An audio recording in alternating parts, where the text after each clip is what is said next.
کیا جنات انسان میں داخل ہو سکتے ہیں؟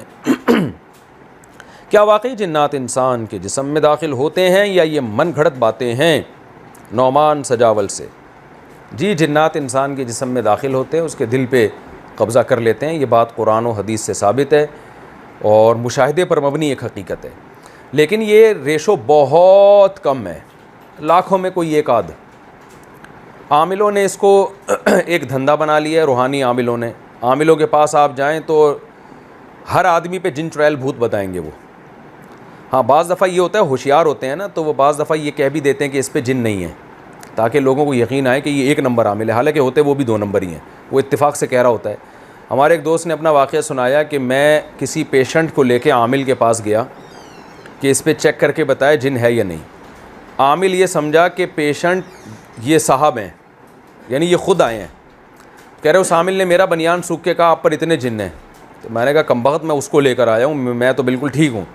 تو یہ total A to Z fraud ہے، یہ خوب اچھی طرح سمجھ لیں۔ میں اس میں نام نہیں لینا چاہتا ان عاملوں کے جو لوگوں کو الو بنا رہے ہیں، کیونکہ ایک جو ہے نا ایک جھگڑا شروع ہو جائے گا، اور وہ جہلم کے بعد جو ہے نا ایک نیا جہلم شروع ہو جائے گا پھر۔ ورنہ میں نام لے کے بتاتا کتنے دینی مدارس سے بڑے بڑے علماء کے ریلیٹیوز یہ کام کر رہے ہیں، اور لوگوں کو الو بنانے کے علاوہ کوئی کام۔ میں جذبات میں آ جاتا ہوں، اس کی وجہ یہ ہے کہ وہ اپنے ناموں کو، اپنی نسبتوں کو غلط استعمال کر رہے ہیں۔ بڑے بڑے علماء سے ان کی نسبتیں، خلافتیں ملی ہوئی ہیں، اور لوگوں کو روحانیت کے نام پہ الو بنا رہے ہیں وہ۔ تو میں نام نہیں لینا چاہتا، ورنہ میں نام لوں تو شاید آپ لوگ میرے خلاف ہو جائیں کہ یار یہ کیسی باتیں کر رہا ہے۔ تو یہ سب چیزیں چھوڑ دیں۔ اگر واقعی کسی پہ جن آ گیا ہے تو اس کا جو سنت کے مطابق رقیہ ہے، آیت الکرسی، سورہ فاتحہ وغیرہ پڑھ کے اس کے دم کریں، اور پھر بھی فائدہ نہ ہو تو اپنی مسجد کے امام یا کوئی بھی نیک آدمی، کیونکہ نیک آدمی کے رقیہ سے اللہ سے امید ہے کہ اثر زیادہ ہوگا، تو مسجد کا امام اکثر نیک ہی ہوتے ہیں، 5 ٹائم نماز پڑھتے ہیں، نماز پڑھاتے ہیں طہارت کی حالت میں۔ ائمہ حضرات جتنے صاف ستھرے ہوتے ہیں اتنے عام لوگ نہیں رہ سکتے، کیونکہ انہوں نے تو 5 ٹائم نماز پڑھانی ہے، اس کے لیے طہارت کا اہتمام بہت زیادہ کرنا پڑتا ہے۔ اکثر آپ دیکھیں مساجد کے امام صاف ستھرے نظر آئیں گے آپ کو، تو ان سے دم کروا لیں، اس سے امید ہے انشاءاللہ زیادہ فائدہ ہوگا۔ باقی کسی شخص پہ جس پہ روحانی عامل کا لیبل لگا ہوا ہے، چاہے وہ اپنے آپ کو عامل نہ بھی کہتا ہو، بعض یہ کہتے ہیں میں عامل تھوڑی ہوں، تو بھائی وہ بھی ایسا ہی ہے، روحانی علاج کے لیے بیٹھا ہوا ہے نا، بس سمجھ لو کہ یہ ڈرامہ ہے۔ تو کسی بھی امام سے مسجد کے یا کسی بھی اللہ والے بزرگ سے آپ دم کروا لیں، انشاءاللہ فائدہ ہوگا۔ نہیں ہوتا تو صبر کریں، بس ہر بیماری کی شفا یقینی طور پر اللہ نے دنیا میں رکھی نہیں ہے۔ یہ تو حدیث میں آتا ہے کہ ہر بیماری کا علاج موجود ہے، لیکن وہ علاج پر ہر ایک مطلع نہیں ہو پاتا، اور ہر بیماری ٹھیک ہوتی نہیں ہے۔ علاج تو کینسر کا بھی یہ حدیث میں آتا ہے، لیکن کینسر کا علاج اب تک لوگوں کو پتہ نہیں چلا، تو کینسر کے مریض صبر ہی کرتے ہیں۔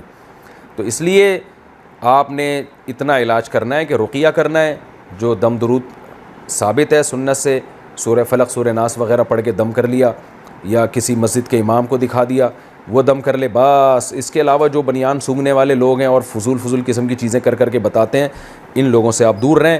اگر آپ ان عاملوں کے پاس گئے تو خوب اچھی طرح سمجھ لیں، ایک جن بھاگے گا 10 چڑیلیں آئیں گی، اور پورے خاندان جنات کی لپیٹ میں آئیں گے، یہ جس سے معاشرے میں خرابی پیدا ہو رہی ہے، تو اس کا اہتمام کرنا چاہیے۔ شادی کے لیے ستارے ملانا، کیا شادی سے پہلے لڑکے اور لڑکی کے ستارے ملانا جائز ہے؟ اسد KPK سے۔ بالکل جائز نہیں ہے، حرام ہے، ناجائز ہے۔ نبی صلی اللہ علیہ وسلم نے تو ایسے لوگوں کو کافر قرار دیا ہے جو نجومیوں کے پاس اور یہ ستارہ ملانے والے اور غیب کی خبریں دینے والوں کے پاس جاتے ہیں، جو غیب کی خبریں ہوتی کسی کے پاس نہیں ہیں، وہ یہ سمجھ کے جاتے ہیں کل کا یہ بتا دے گا، تو ستاروں سے کچھ بھی نہیں پتہ چلتا۔ اس لیے جو بھی ستارے وتارے دیکھ رہے ہوتے ہیں نا، بتا رہے ہوتے ہیں کہ یہ رشتہ میچ رہے گا یا یہ ہفتہ آپ کا اچھا رہے گا، سب فضول باتیں، ان کی کوئی اصل نہیں ہے۔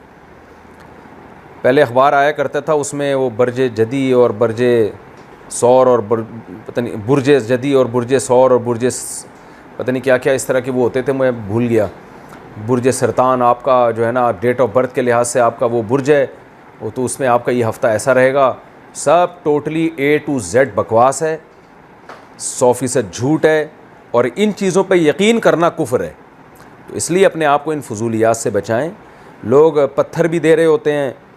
میں ایک جگہ بیٹھا ہوا تھا، تو کسی کام سے میں گیا، تو وہ صاحب کا جو تھا وہ وہ کوئی پیر صاحب تھے، یعنی میں گزر رہا تھا، میرے ساتھ ایک دوست تھے، انہوں نے کہیں ان سے کسی کام سے ملنا تھا، کوئی ان کو میرا خیال ہے کوئی چاندی واندی کا کوئی بزنس تھا یا انگوٹھیوں کا، تو ہمارے دوست کو ضرورت تھی، یہ بہت 10-12 سال پرانی بات ہے، تو وہاں بیٹھ گئے جا کے، تو میں نے وہ پیر صاحب کو دیکھا جن کا یہ بزنس تھا نا، انگوٹھی کا کچھ کرتے تھے، پتہ چلا یہ صاحب جو ہے نا پتھروں کا وہ کرتے ہیں، اور جنہوں نے بھی شادی کرنی ہوتی ہے ان کے پاس آ کے پہلے پتھر لے رہے ہوتے ہیں انگوٹھی میں ڈالنے کے لیے، تاکہ وہ پتھر سے پھر ان کی وہ خیال تھا کہ ہماری تقدیر بدل جائے گی معاذ اللہ۔ تو وہ پیر صاحب کے سامنے کیس آیا میاں بیوی کے جھگڑے کا، تو پیر صاحب کہہ رہے ہیں کہ میں نے ان سے پہلے کہا تھا کہ تمہارے ستارے آپس میں نہیں ملتے، میری بات نہیں مانی، آج یہ پھڈے ہو رہے ہیں۔